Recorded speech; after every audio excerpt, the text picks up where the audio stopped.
Cette conférence va maintenant être enregistrée. Bonjour tout le monde, jeudi 11 juillet 2019, point bourse du jour. Hier, tout le monde attendait le discours de Jérôme Powell. Eh bien, il a fait le job, hein, il s'est voulu rassurant, n'écartant pas donc une baisse des taux dans les prochaines semaines, donc d'ici la fin du mois.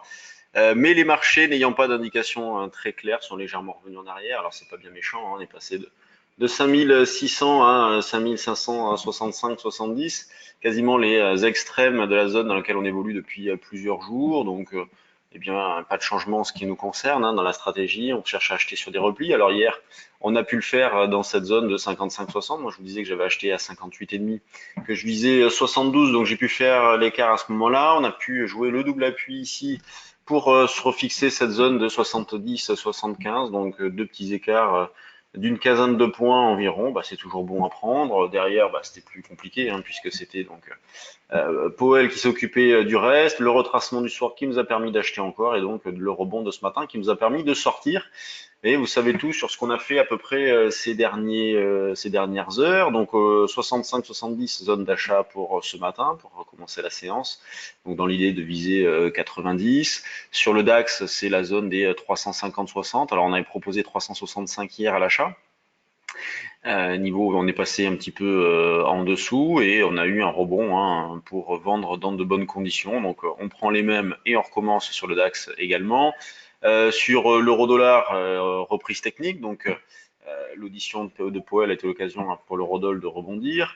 On cherche toujours à vendre. La résistance proche, c'est 1,1280-90 dans l'idée de jouer par exemple un 12 40 50. C'est dans cet esprit-là que j'ai fait les propositions sur le trade du jour ce matin. Du côté des actions, eh bien, sur les valeurs du CAC, c'est toujours très régulier. Oui, c'est toujours la même situation, le même constat, énormément de régularité, que de l'arbitrage, des valeurs secondaires qui sont plutôt délaissées. Autant il y avait eu une embellie ces derniers jours, notamment la semaine dernière, où il y avait vraiment un petit peu d'intérêt, des valeurs qui bougeaient pas mal. Là, c'est vraiment très très calme. Il y a pas mal d'augmentation de capital en plus sur des valeurs secondaires, donc ça incite pas à la prise d'initiative. Les grosses pondérations du CAC, bah, ce matin, Total est bien avec un gap à la hausse. Elle est toujours sur des niveaux de résistance assez forts. On a Sanofi qui fait rien. Technip, donc bon, bah, comme Total, hein, gap à la hausse. Donc le pétrole doit remonter ce matin. Veolia qui poursuit sur sa lancée, toujours soutenu par sa moyenne mobile. Vous voyez, depuis le déclenchement du signal d'achat qui s'est fait à peu près dans cette zone-là, donc en début d'année, ben, on n'a jamais déclenché de signal de vente sur Veolia. Elle reste bien orientée. Airbus fait toujours pas grand-chose, donc petit plus haut hier, mais on est vite revenu à la case départ. BNP ne fait pas grand-chose non plus, petit repli. Donc hier, on a le Boon qui revenait un petit peu en arrière. Ça avait profité aux bancaires, mais bon, ça dure pas, hein. On voit qu'elle reste plombée, elle reste faible. On a Valeo qui baisse d'1,5 point. C'est pas terrible, Valeo d'ailleurs. On pourrait mettre des alertes ici pour voir si jamais on s'arrête, pourquoi pas payer. Mais ce qui est embêtant d'intervenir sur une action, par exemple, comme Valeo dans le contexte actuel, c'est qu'elle sous-performe dans un marché qui est plutôt bien orienté. Donc c'est un peu embêtant. Dans les screeners, vous voyez, donc là, il est 9h13. Bon, on va lancer le 1/8. Le 1 quart, il y a un filtre un petit peu trop important à cette heure-ci. Un huitième en Sensorion, Oxiatis. On a proposé Selectis sur le trade du jour il n'y a pas si longtemps. J'en ai parlé d'ailleurs en début de semaine. Signal d'achat déclenché vendredi dernier. Petit pullback sur les 13,90, 14 mardi. Donc on est rentré à ce niveau-là. Donc ça fait déjà un bel écart puisqu'on gagne plus de 1 euro par titre. Donc très bel écart déjà sur Selectis. AB Science qui fait pas grand-chose. Randvolt, Prologue.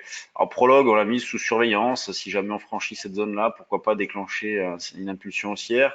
Transgène reste en bas, c'est à surveiller. C'est une valeur qui peut bouger pas mal, mais pour l'instant, il n'y a pas de signal d'achat. Il n'y a aucune touche, il n'y a rien. Pour le reste, c'est calme. Vous voyez, donc 32 valeurs, c'est plutôt équilibré entre les hausses et les baisses. Et vraiment sur les actions, quand on les passe en revue, il y a pas de, il n'y a pas d'opportunité flagrante. En ce qui concerne les news, bon, il y en a eu une petite autour de Transgène, et on a Kaufman qui a fait un point sur son activité et qui a confirmé ses objectifs, tout ça. Donc, bon. Bon, Kaufmann perd 1,5, s'attendait à ce que ça soit relevé probablement. Tiens, on a Morel, ouais, Morel, je l'ai regardé hier, qui était pas mal. On a une alerte volume, un signal qui s'est déclenché ici, Morel et Prom. C'est pas mal. Donc, valeur à suivre, pourquoi pas, en essayant d'en attraper sur des petits replis. La vol, elle, où est-ce qu'on en est? Toujours très faible, hein. On est donc à 5580 sur le futur, juillet. Si on prend, par exemple, vous voyez, on est autour de 9,5 de volatilité. C'est vraiment très faible. Donc on peut prendre des paris via les options. On peut même aller chercher les options un peu loin, vous voyez, sur août, voire même sur septembre. Il y a des volatilités qui sont pas énormes. Si jamais vous pensez que l'été va être un petit peu chaud sur les marchés, eh bien, il y a la possibilité de monter des stratégies sur des échéances un petit peu lointaines, considérant que au mois d'août, vous n'allez pas être trop derrière. Donc, pourquoi pas, ça se prépare. Bon, je vous laisse, hein, il n'y a vraiment pas de changement sur le fond et on se retrouve demain, enfin tout à l'heure sur BFM et demain pour un nouveau point bourse. Salut.